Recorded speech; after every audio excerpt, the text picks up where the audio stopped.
Hey there, boils and ghouls. Welcome to another episode of Hollow Weekly. Nick and George here with our new series that we're effing loving called Mind the Gap. You're not going to edit in? No, I am going to edit it in, but I said it anyways. Good. So people be like, what were they talking about editing in? You'll know it. You heard it. You'll know what we mean. So last week we did I Am Legend and Sleepy Hollow. They were 1 point away on the Rotten Tomatoes meter. Yeah, so if you're new to the series, the Mind the Gap idea is that we're trying to find movies that in the aggregate, basically consensus, like websites like Metacritic, Rotten Tomatoes, but also just kind of like general fandom, where one movie's considered a little bit more acclaimed or esteemed than the other, and we're trying to find a lower one that's related, and then prove that it's better if we can. Yes. Right? So last week we proved, to our satisfaction anyway. To our satisfaction, yeah. That Sleepy Hollow was better than I Am Legend, even though I Am Legend is higher ranked on Rotten Tomatoes. Yes. This week we are doing. We went from 1 Yes. to We didn't mind the gap at all.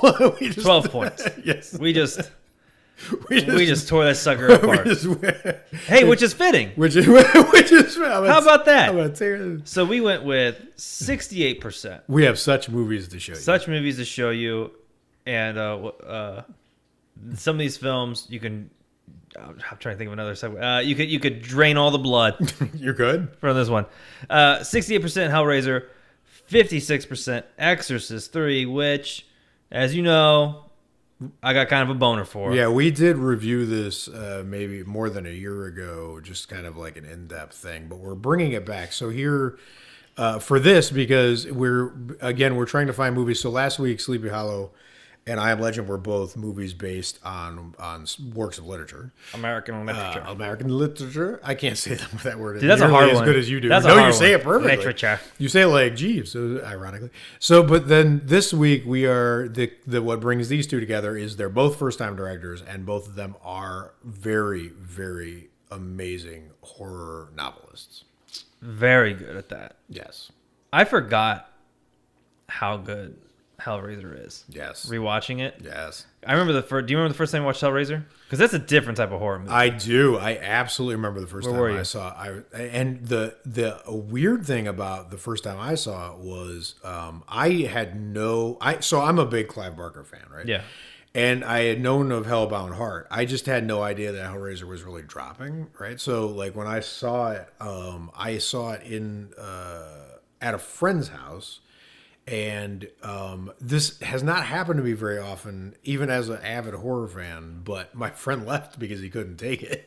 Wow, he so walked he out. Left you? Right? He walked out. It was his house, but so he went elsewhere in his house. But like he was like, I'm not doing Jesus this. Christ! Which doesn't happen a lot. But I knew I was in for a kind of special ride when he was bailing on. Right? So Wow. So what about you?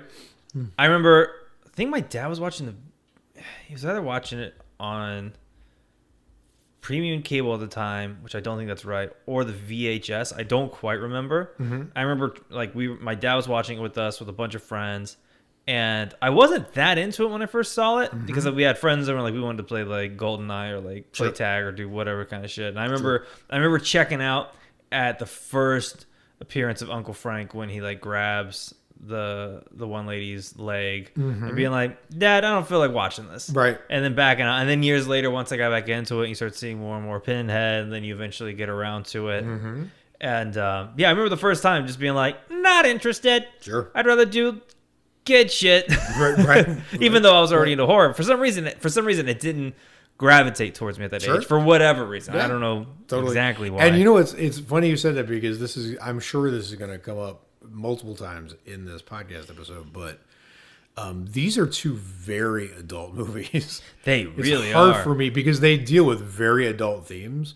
A matter of fact, they make a lot of the movies that are sort of around them look a little silly in comparison, just with how serious the issues they're kind of grappling with are, right? I don't mean that in an asshole way. They're like these are just really good movies dealing with really serious things that humans have to deal with, right? Yeah. So like I can't even imagine watching it as a kid. I didn't watch it as a kid, right? So like, but watching it as a kid, I think I would be bored up through like the first maybe 40 minutes hour. Yeah, if I had caught like the cenobites or like even when she has the Nightmare in the Hospital, I think I would have gotten more into it. Of course. Because you don't even hear the word cenobite until like 45 minutes in and some change. So a lot of it was just them moving into the house, her having the flashbacks of the brother and all that other stuff. So as a kid, you're kind of like, all right, I've seen other scary movies. Sure. Like I've seen I've seen at the time you would call them Freddy Krueger films. Yeah. And like I've seen him. I want more of that. Real fast. Boom, boom, boom. This wasn't giving it to me. So as a kid, I was like, yeah. But then rewatching when I got older, I really enjoyed it. In fact, brushing up on it for this episode, I forgot how good it is. It's an amazing movie. And the fact that it was his first time, like we were talking before, I remember when they had Hellraiser on Bravo's Top 100, and they were talking to Clive Barker, who was his first film, and he was like, I was about to do the Clive Barker voice, but I don't want to throw my voice out. I don't throw my voice out. Right. But I remember he said something along the lines of like, I went to the library to get a book on directing, and they didn't have anything, so I didn't even have a book to read No guide to go to direct to do this, which is pretty freaking awesome, dude. Like Yeah. that is a big thing to jump into, and the fact that like studios were like no experience directing, like fine, like here's that, Yep. where you're gonna have an amazing special effects team do some stuff for you. We trust you with this, and he did Hellraiser. Yep. My goodness, And it's a British film, even though it was American finance. So like that is something that that's a British film. Yeah, Oh that's- yeah, I guess with the lady. Yeah, a lot of Sounds people British. don't really notice or know like kind of how that went down. But the fact that you saw Hellraiser when it came out and probably did not see Exorcist 3, even though one's an American film and one's not, it's kind of interesting. Is Hellraiser's a British film? Yes. Where does it take place? No. It's not that it takes place in Britain. It's just like it's an English film. Yeah. Huh. But right, but like it penetrated America, and Exorcist 3, I guarantee you did not see as a child. Well, it would make sense for Hellraiser to penetrate something. It would. Multiple times. Okay, so let's do. So We got a list. yeah, wait, no, yeah, for sure. We got a list, but before we get to the list, I just wanted to highlight a couple of, and you can jump here anytime for this. But I wanted to highlight some of the actually kind of connections these movies have to each other. So we already covered the adult themes, but specifically, both of these films are obsessed with torture and pain. Yes. And I know you're listening thinking, aren't horror movies all obsessed with torture and pain? But no, they're actually not. Not like these. No, so not like these, first of all. And also in terms of, if you really think about it, a lot of, like, take slashers, for example, Yeah. right? A lot of the deaths that happen in slashers, there's like the fear chase moments. But when you die, you die pretty fast, right? Yeah, you turn around, the dude's in front of you, they hit you in the head with Yeah, a sword exactly. or machete, It's sort of like a lot of them are kind of the way Tony Soprano went out. Like they might not even know it came. Like some people run around, like the guy who was boxing with Jason and Jason Takes Manhattan. Boom. He's just like, take your best shot. He still thinks he's alive. Dude, he's watching his body stand in front of Jason while his head's flying. Right. What do you think about it? What do they say? You got like 8 seconds or something like that? But these are about eternal suffering, right? So It's suffering on a different level. It's not, I've been impaled. It is like, well, there's a lot of impaling. it is. Right. It is, but it's more like you said, it's like ripping their soul out and like them losing, like, I don't know. It's all like religious almost. Yeah, it's like, religious. I mean, Exorcist he 3, was Pinhead was the Hell Priest and Exorcist 3, obviously. But like, also when you think about the fact that, like, it's emotional kind of torture, because a lot of these characters are really like suffering, and there are things that they need to have happy lives that they just can't get. Right. Yeah. Which is why I'm saying, like, you don't naturally think about like something like a Friday the 13th movie where the characters are like they're just striving to get laid. Yeah, just living their best life. Right, exactly. But they're not really like striving to, like in Exorcist 3, George C. Scott is trying to maintain a friendship with a human being, even though he's become so disappointed by human beings that it's hard for him to have any kind of operating friendship at all. Right? Yeah. So like, I couldn't say that sentence about a lot of the franchise movies or a lot of the movies that came out around this thing. So that's one thing that they have in common. And I'm sure Nick will put this in here, but like, there's this amazing speech that George C. Scott gives at the end of Exorcist 3 where he's like, I believe in justice and in humanity and torture and anger and hate. he's It's like I believe Oh, in such a good scene. torture. I believe in suffering. I believe in infidelity. I believe in pain. It's a scene that could have so easily been cheesy. It could have been in the cheesy, but hands. the interesting thing is you can picture. Listen to that speech and tell me that a lot of that couldn't come out of Pinhead's mouth in a sequel. Like you could Yeah. drop those Yeah, yeah, words yeah. into a Pinhead oration seamlessly, and that's why I feel like these, believe in pain, suffering, disease. Yeah, easily. right? Like, It come out silky smooth. right. That's what I was saying. Like I feel like that is a pretty strong connection between these two films. Yeah. Are there any other ones you want to point out? We cover first time director. We know that they're both based on. They're both directed Is it by me? horror fiction writers. I will say, I'm a big fan of haunted house movies. Yes, And Hellraiser is kind of a haunted house film. it is. A majority of it takes It place in absolutely that, in is. that house. Yep, And that's just kind of cool. That I is- just kind of like that. that is very cool. There's not a lot of. I mean, And I'll tell you this: the place where they're keeping Brad Dourif and all the shit that goes down there, that is one of the creepiest settings I've ever seen in attic? a horror It's movie. fucking weird. Like all of that shit is just super like scary and strange and atmospheric, and that to me is a lot of this takes place. Like there's a big segment of the movie that's just George C. Scott talking to Jason Miller / Brad Dourif. Like literally across from each other, with the camera just got them both in frame left, right, Yeah. and you're there for a long time with those people in that room, and that fact that these both movies dwell in like just a couple locations is definitely a strong connection. yeah. Cool. These movies are. I know. I'm dying to know what way you're going to vote after we talk about this at the end. Because the drama here to me is like if we don't, because we've not pre-decided, because the conversation could change our minds. That's right? true. So like I think I know where I'm going to land, but I wouldn't be surprised if I end up giving some points to something else. Right, exactly. So that's the thing, because it won't mind the gap for 12. We went from 1 to 12, so we're kind of swinging for the fences here, and maybe we bit off more we could chew. No, we got this. Hellraiser might win, but to be fair, we developed kind of a checklist so that we have like some kind of like Yeah, you used like a graffiti font. I don't know what the fuck I was hooligan. doing, dude. I like it though. I don't know what I was doing. Well, you printed it out. I did print it out which is great. in black and white.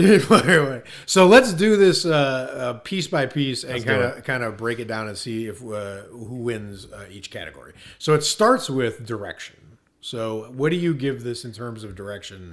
I think do we you both. give the nod to Hellraiser or Exorcist 3? Here's the thing. I think as of right now, I think we both have it as a tie. And I think it's because they each do something strong that the other doesn't. Yes. So I think Clive Barker nailed atmosphere. Yes. He definitely did. And I think he did a great job at making these cenobites and these demons feel real and look awesome. Yes. And the effect and the fact that the effects to this day are still fucking It's amazing. a fucking miracle. And that he was a first-time director and he was able to run that ship to get that stuff. He's fantastic. Now on the other end, so Clive Barker has that. Yes. William Peter Blatty? Yep. I like his direction for his acting more. Yes. Especially in the scenes with George C. Scott and Brad Dourif. Mainly anything with George C. Scott.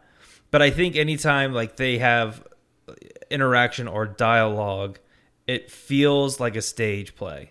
Yes. Like it feels like they are so locked into what they are trying to say and trying to convince what this story is about that I buy every single word they say. I'm along for wherever this. They could sell me shit with how good the dialogue is. Yes. In this story. Agreed. And so I think Exorcist 3 had a better acting dialogue-y direction as opposed to Hellraiser. Sure. Because Hellraiser had the one lady who was like a first-time actor who did really good, and I had to give the acting and all that other stuff direction Yes. to Exorcist 3 on that. So each of them had something really good on both ends. Yes. So I'm gonna give it a respectable tie. Okay. I just can't choose. I can't cut this baby in half. Like because it's not just that they each did something great, because that's completely true. But Yeah. to me, it's also the fact that it's a minor miracle that first-time directors, let alone people who are basically verbal in their gifts, right? I mean, you don't see a lot of movies getting directed by horror authors all around, right? No. Like I don't like, right? Like you don't see Stephen King's No. not walking around making a bunch of horror films and like what he did Maximum Overdrive, right? Like just wrap your brain around that, right? Yeah. Like If Stephen King right, done one, right? and he was like, and it was Maximum fucking Overdrive, I'm right? good. right? Yeah. So like the fact that they even got like so, and we had talked about this before, the fact that Hellraiser is still the best film in a franchise, and it's by the first-time director. Granted, he has the most intimate knowledge of the material, Yeah. but like that easily could have gone sideways so bad. Yeah, there's other directors who have taken other writers' material and have done really great things with it. Absolutely. But that hasn't shown up in Because Hellraiser. they're directors and he's not, right? So Yeah. like that at the time, right? So I definitely, there's no reason to belabor this. That's a tie. They're just so good. I am a little more impressed with the heights of what Exorcist 3 achieves, like in terms of transitions and some of the shots and some of Yeah. those things. Like there's a moment at the end where, and I'm obsessed with the shootout at the end, because again, I think it's startling to this day how quickly George C. Scott responds when his friend goes, shoot me. Like the one chance he's got when he goes, shoot me, kill me, because Father Harris takes back control of his body and he goes, now, shoot me. And he doesn't even finish the sentence and he's done. He gets plugged, right? Which is like the best cop reaction. Like George C. Scott still has those cop, reflexes. But then But not only that, he knows what's at stake. He's just like, if I free him right fucking now, Exactly. I'm doing him a solid. Exactly, and he's begging for it, right? But like we've gone through this whole story that Brad Dourif has talked about how hard it was to repair and resurrect the body he's trapped in. Remember, there's this whole thing where he's describing like where you have to sit in the body and try to repair the brain and get it back going, and like that's why there's this huge gap of time between Exorcist and Exorcist 3 in the movies, because you can't just possess a body that's injured and just magically make it better. It's work, right? So like Brad Dourif's been working at this for years and years, and George C. Scott knows the more damage he does to this body, the more chance there is that nothing can come back from it, right? Yeah. So he lowers his gun and puts it right to his temple. He's dead. I mean, he's already dead. He's doing it on purpose to groove a bullet through his brain just to make sure this guy's not coming back, right? Yeah. So he puts the gun to his head and fires, and the camera cuts to a picture of a blood red moon and a black sky. Like a bullet hole. It looks like a fucking bullet hole. Like, I can't think of anything in Hellraiser that, like, affects me the way some of that shit in Exorcist 3 does. But I think Exorcist 3 has more flaws. I think Hellraiser's a tight movie. Exactly. When I rewatched it, I was like, damn. Like, there's a lot of horror Exactly. films, there's places where they drag or something's weird. But Hellraiser, it's just like a quick haymaker to the fucking chin. That's the perfect way to say it. Okay, so that's a tie. Acting, next category. Exorcist 3. Exorcist 3. Fuck it, dude. Fuck it, dude. Brad Dourif is, if his acting in Exorcist 3 isn't the least appreciated tour de force of acting in a horror film, I don't know what I don't know what could possibly top it, because it's not talked about enough. He didn't win anything. It's not talked about almost at all. Anytime Exorcist 3 comes up, it's the famous jump scare, which it makes sense because it's a great jump scare. Yep. But people are forgetting there is a clinic going on in this movie. Totally. He's talking about the process of murdering. Yeah. Oh my God. The His most voice, chilling description of killing I've ever seen in a film. Ever. It is so fantastic. Like it's this Exorcist 3 has a lot of similarities to 7, right? Yeah. And even the what is it, the sloth scene, the one who's dead in the bed but he's not dead. Yeah. Like that's Sloth, right? Yeah. And it's funny because no. Sloth. Yeah. Sloth. Because Fincher Gluttony's was writing the thing, bloody words on the wall, which happens in fucking Exorcist 3 when he puts "It's a Wonderful Life" over the bed. But that, when you got this movie is like trying so hard to give the actors a chance to hit home runs, and Brad Dourif is like, hold my beer, like it's. You gave me a chance, and he literally is acting like he made a deal with the devil, and his soul depends on getting this part right. Like, it's crazy how good it is. Dude, I know Chucky was his bread and butter. Yep. But whenever people like mention Chucky, I'm like, for just like 5 minutes. Let me just, I know you love Chucky. I know he's great. Yep. But you may have not seen this clip. Right. And it will put Brad Dourif on such a bigger scale that you like.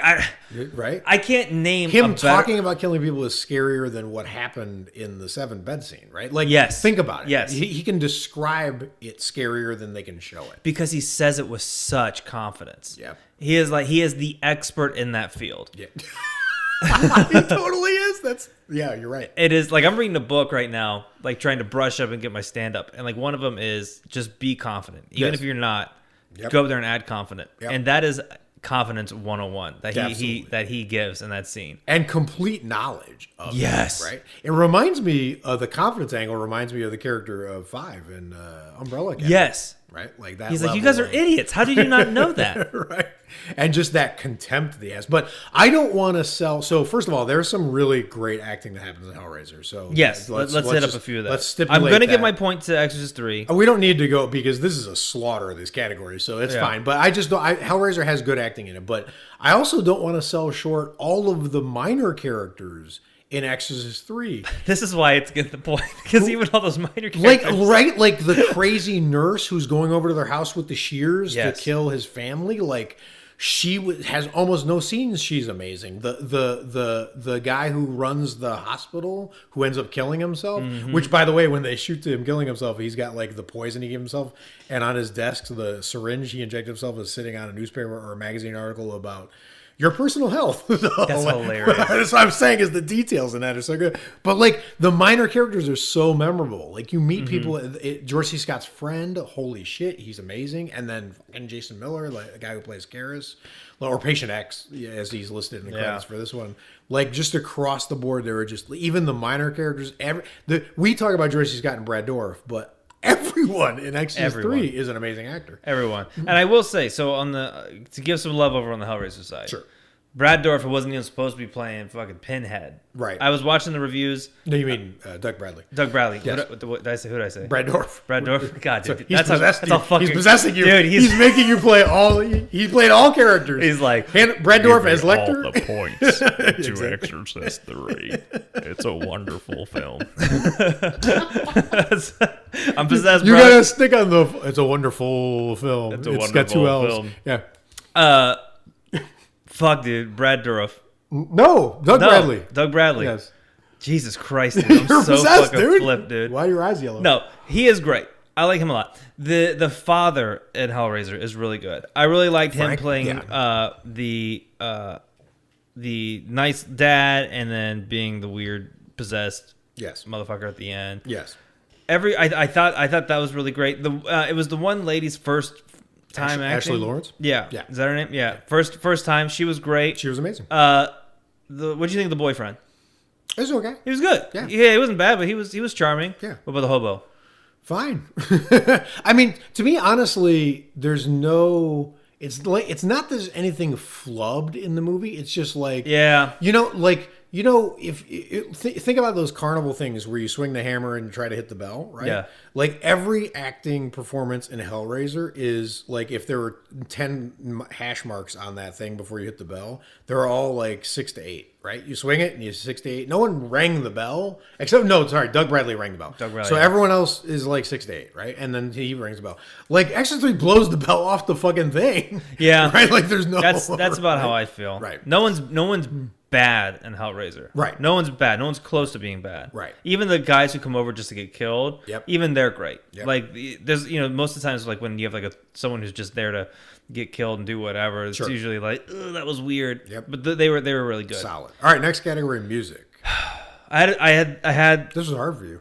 I had a little bit of problems with it. So like I love that Exorcist 3 did not rely on tubular bells. Yes. That was smart. Because then they would be like, oh, they're just using it from the Exorcist, blah, blah, blah, blah. And I was actually listening to the, whatever the first soundtrack is off the Exorcist 3 before we recorded. And I did not even realize that they put in that famous noise from the jump scare in the track. Yep. That's amazing. And I love that. Hellraiser has I think the best music You were absolutely right about this. in Hellraiser is when Uncle Frank is Uncle Frank's also an unfortunate name. Isn't that the name of the uncle in Home Alone? I think so. Might be. Let us know if we're wrong with that. But when he is having his rebirth, that is the best score. And now that I re-listen to it, I'm like, I think that's the music like every horror maze plays. Right. When you go there, the music in between like some scenes and all that other stuff, it doesn't feel as good as that one scene did. Actually, one reviewer on YouTube actually said it felt like this pretty waltz of him coming back to life, and I was like, that's fucking cool. That is very cool. I really like that.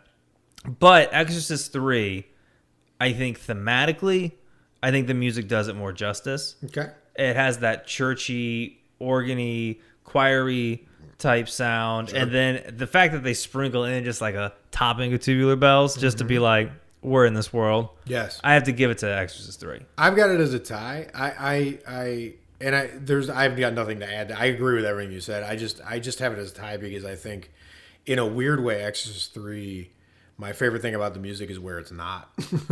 Truth. Yeah. Right? So, I mean, you can overdo music like most movies do nowadays, and it's pretty spare, and it's pretty smart where it's not placed. So I know that it is weird. A quiet. I know it's weird to give it points for where they didn't put music, but no, it's not weird. But I don't think that's think about weird like at all. I would give a chef points if like I order food and it comes out and it's like covered in grease, like whatever. Like leave who I wouldn't give points to? Grease out. The counter. I go to the counter. They're like, "What toppings do you want?" And at the bottom they have croutons. And I'm like, "Who puts croutons at work?" So I check it every time. Sometimes they put it on. Sometimes they put it off to the side. Sometimes they don't put it there at all. And I'm like, "Just get rid of it." Sorry. Food reviews. Food reviews from Halloween. Okay. All right, cool. So you got a point for Exorcist 3. I've got a tie. Scares. Next category. Did Hellraiser? Okay, so your friend couldn't sit through Hellraiser. Was he scared or was he disgusted? So that's the thing about this is that he was disgusted and put off, or he was just like, I don't get it. Was the response? Was Gotcha. the reaction I was getting off of him? To me, like, there's no contest here. Hellraiser is a scary, creepy, unsettling movie. But it's unsettling. I'm sorry. I'm saying Hellraiser is a creepy, unsettling movie, no doubt about it. But I think Hellraiser is more important in being disturbing. I agree. Not the scary part of it. And Exorcist 3 is literally in my top 5 scariest mainstream horror movies I've ever seen. I think I agree with you on that. Like, because there's not a moment.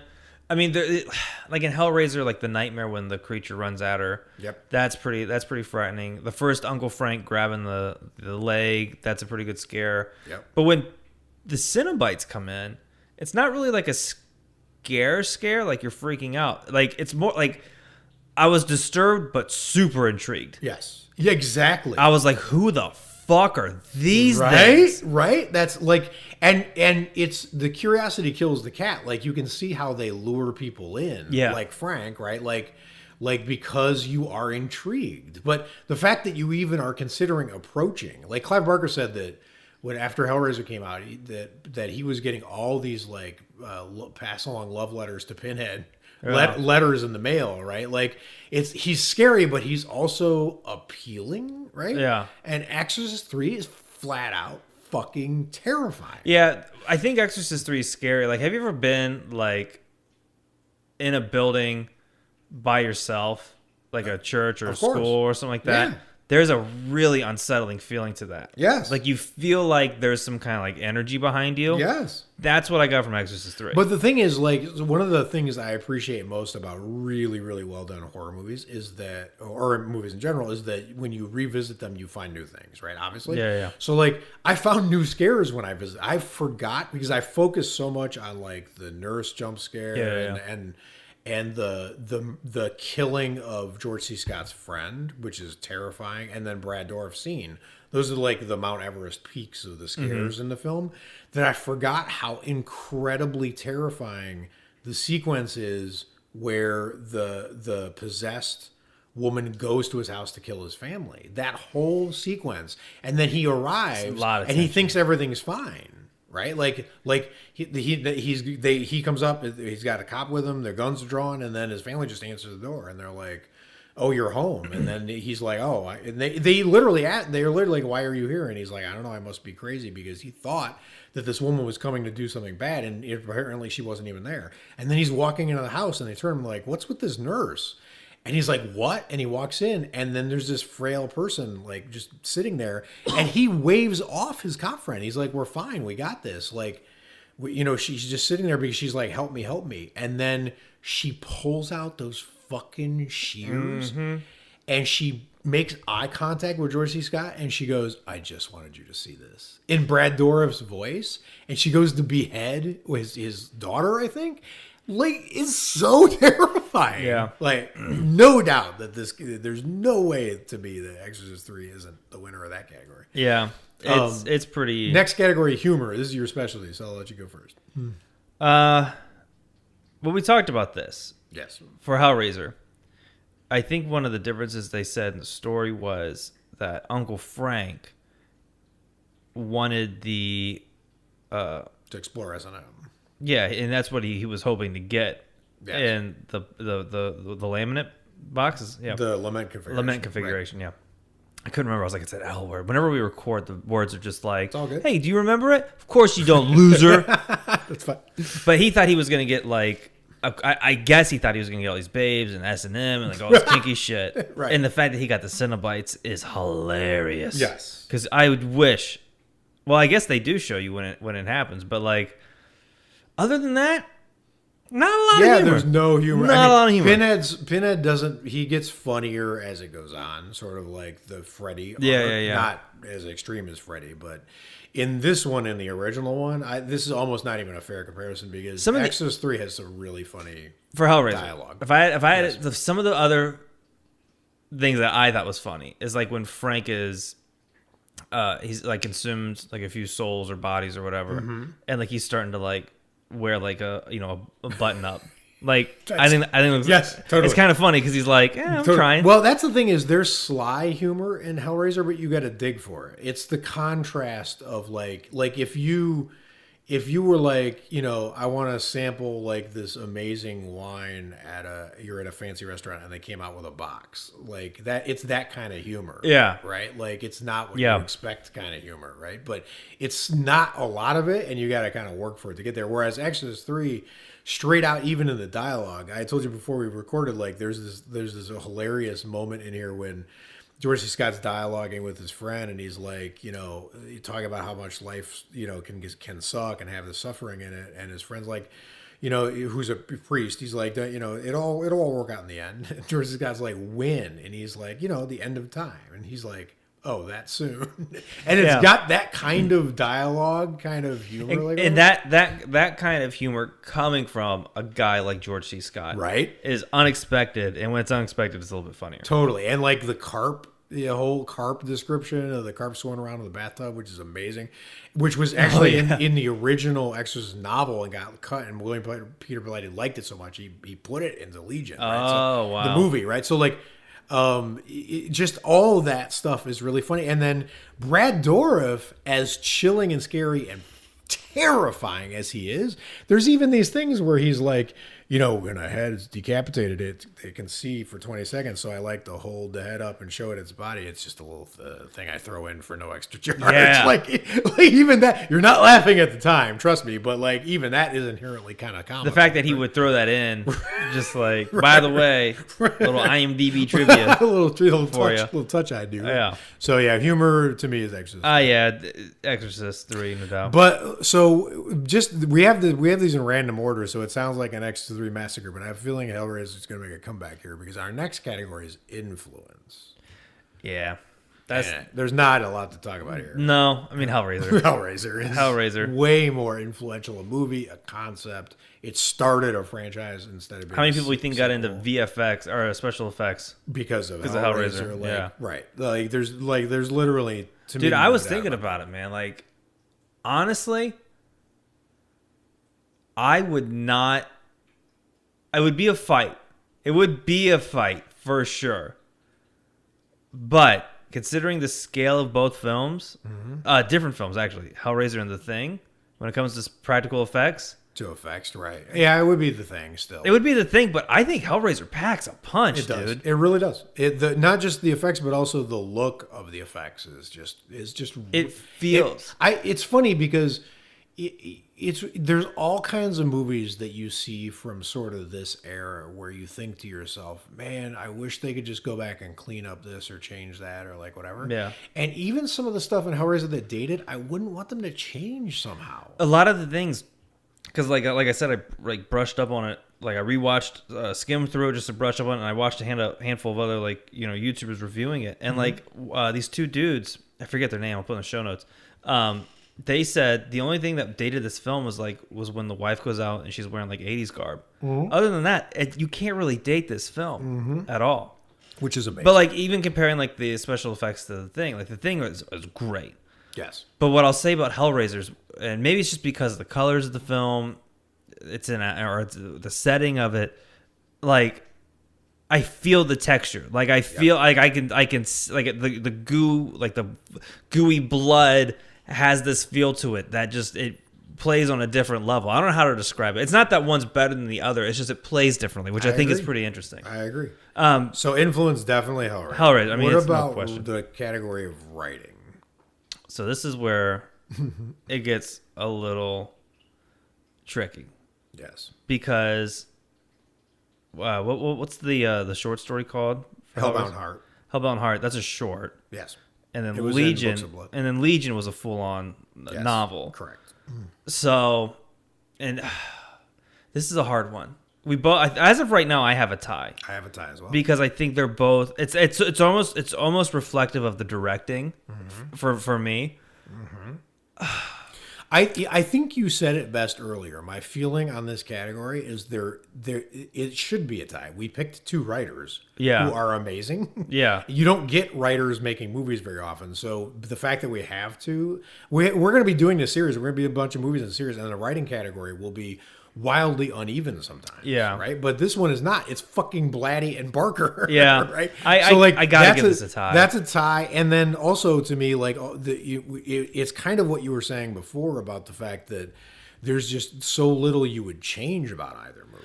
I don't know what I would. Right. So like that means that they just kind of nailed that. So like I think that's a tie. What about Atmosphere?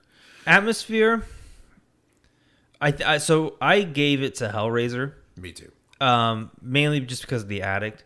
Yes. You compare that to like the Cell where Dorff and Scott are talking. It looks cool. It feels good, but the atmosphere of Hellraiser, like especially like in the nightmare, like when you see down that tunnel, like I guess going to hell or whatever, that's great. But the attic is just a showstopper. Like when the lights shine through the boards, like you just feel Totally. fucked. And I think Clive Barker's a world builder and Blatty's not. And also the fact that it's, I think Blatty is interested in what's happening inside people. And you can tell that his directing kind of springs to life when he's trying to show you like people coming apart at the seams or what they're going through emotionally. And that's not an inherently atmospheric concept, right? Like George C. Scott, his soul just broke inside because his friend died. That's not something you use atmosphere to show. That's something where you close in on his face, right? And show it, right? So I don't think I'm giving atmosphere to Hellraiser. We have characters, but I think that's just probably the same as acting. No, I think so. The difference to me is acting is the execution of the role, but characters are characters. The characters are right. To me, it's more about. Are there people in there that I mean, obviously Pinhead is a character that just became phenomenal and influential and it was really handled well. Yeah. Right? So that's horror movies give you characters that, and some don't. I can name some great horror movies where I don't particularly care about any of the characters at all, right? But I still enjoy the horror movie, right? That's true. Yeah. So, but Exorcist 3 is like. I'll give you a literature reference since these are writers. There's a old, you probably read it in school, it's called Canterbury Tales, but it's just like have not. there's just all these stories about all these like minor characters who are telling each other stories as they're going along on a journey. Like the Exorcist 3 is just filled with like characters and stories. It's almost like an unfair comparison because Hellraiser is pretty sparse. Like there's not that many people. And the only, to me, like standout characters are Ashley Lawrence, Frank, and Pinhead. Right? Yeah. And Cenobites combined, right? Maybe if you count them. But that gets fleshed out more later in the series, right? So like, but Exorcist 3, I would need two hands to count the characters I enjoy, or more. Yeah. Right. So I'll agree with you on that one. all right, cinematography. I think if we went back to our episode of what film has more frames that I would hang on the wall, Yes. I think I would go with Exorcist 3. Okay. Me too. I think Exorcist 3. I gave atmosphere to Hellraiser, but I'm giving cinematography to Exorcist 3. Yeah, I just think it's a little bit prettier. I mean, not that I don't know if pretty is the right word because Hellraiser they don't want them to look very very pretty, but Right. there's I don't know, it has this power to it. Agreed. Like the cinematography, like especially if we go to the famous jump scare. Yep. How reserved they are and hanging on that shot. Yep. Like there's some cool shots in Hellraiser certainly. Sure. But I think like that shot where they just hang for so long, and then the other scene when the nurse is crawling up. Yep. I think that's a great shot. Yep. George C. Scott up against the wall is a great shot. Yep. There's just for me personally, I think there's just a lot more in. I think they're both excellent in this category. I just give the nod to Exorcist 3 because I think it also had a little bit of a more difficult challenge. Do a thought experiment, right? Like if you think about like name the 10 best, things about Silence of the Lambs, cinematography wouldn't be the one that jumped to your head, right? Because it's hard to make what is essentially a police procedural thriller look great with cinematography. Like Collateral did it, ironically, because we just watched it, right? But thrillers are usually kind of gray and ugly. It's a lot of roads and cars and chases and people with guns drawn, like people in offices rooms, looking at right? papers. Right, exactly. So the fact that there are so many, like you said, frames in Exorcist 3 that I would pull out and put on a wall, like is just like double the accomplishment because it was starting from mine. We already did special effects. That's our last category. I gave it to Hellraiser. So did you. There's right? just no. So what's your count on your? Okay, so I have for Exorcist 3. I got one. No, let me start with Hellraiser since it's you got more points. I have 1, 2, 3 points for Hellraiser. Yes, and a bunch of ties. And a bunch of ties. We're not going to count ties. Guys, get out of here. And for Exorcist 3, I have 1, 2, 3, 4, 5, 6. So it's 6-3. 6-3. Exorcist 3. Did you flip on any during the conversation? Did we flip? So the only one that I got close to flipping on, to be honest, is I really was thinking about the direction and giving it to Barker only because, again, I still feel like Exorcist 3 has a few flaws, right? Like that, and we didn't get to talk about it that much, but like Exorcist 3 has different versions, and it just makes me feel like maybe he was a little less sure-footed than Barker, because there's a director's cut which doesn't even have the exorcism scene at the end at all, right? So like it's a more complicated movie, right? So like there's more to try to choose. My gut when I look at it wants to give it to Barker, but I want to give it a tie. I wouldn't. But here's the thing. I wouldn't mind just giving this point to Hellraiser anyways because it's still down. Right. So I'm gonna go ahead. I'm gonna go ahead and just give. I'm gonna keep it it a tie. So here's my count for Hellraiser. I also have 3, like you did. I got for influence, atmosphere, and special effects. I got a bunch of ties, and then for Exorcist 3, I've got acting, scares, humor, character, cinematography wins. So that's 5-3. So you got 6-3. I got 5-3. Now 4. Oh, you got 6-4. Yeah, so 6-4. it's a close. They're both amazing movies. The series is again not about necessarily any kind of takedowns of movies, which we don't believe in anyway as a general principle. But We'll reserve for a few. yeah, we'll reserve for review. I don't want to say We'll never. reserve review. You never Poltergeist know. remake, but they're both just legends. Like, well, I don't know. They're both legends. They're No, they are. One's just Exorcist one. III was not a legend. It's hard to find anything online. Legend. About Close. Is that French? Is that French for Legend. That's Legion? So they're both amazing films. I think Exorcist 3 deserves much more love than it gets, and I'm glad to see that it won, and I'm glad to see that we were able to span a gap of 12 points, proving again that aggregate websites are not to be trusted on faith. They're not. I mean, you don't put all your stock in, Right. but like if you want to get it, here's my thing with Rotten Tomatoes. You know, people take it like, oh, it's a 98% film, so it's gonna be great. Yes. Maybe, Maybe, right. what they're guaranteeing is you're not gonna see a completely dog shit film. Right. You know, Right. if you agree with a handful of people. Sure. But Exorcist 3 needs a little bit more love. It needs a lot more love. Dude, that's the one I want to see. It. We need a manifest when Garen comes back for October. Okay, here's the thing. New Beverly, listen up. Yes. Is this thing on? Yes. New it Beverly? Can we see Exorcist 3 35mm, please? Yes. Can we make that happen? That would be amazing. I got to tell you, in all honesty, because you kind of blitz watched Hellraiser to get ready for this. You didn't need to for Exorcist 3 because we've seen it a bunch of times recently. So, but I tried to blitz watch Exorcist 3, and it felt like I was choosing between children I had to kill. Every time I was itching to hit fast forward, I didn't want to fast forward. I mean, it's a sticky movie. Like, once you get into a scene, and everything builds on the things around it, so it's just so good, dude. Like, I can't. It is good. Yeah. But I'm glad we did this because I did get to run through Hellraiser, and I forgot how good of a movie it is. And now I'm excited to when it comes back on, in Halloween time, strolls around. So I like it. All right, so we did successfully span a gap of 12. As we continue the series, we're not really doing it in terms of order. So like the next week's episode, it might be a gap of 6 or like whatever. It's going to be kind of random. What we're really looking for is where there's a common theme. Like with this one, it was both horror fiction writers directing movies For the first time. But it could be vampire movies, it could be slashers, it could be whatever the common theme is, right?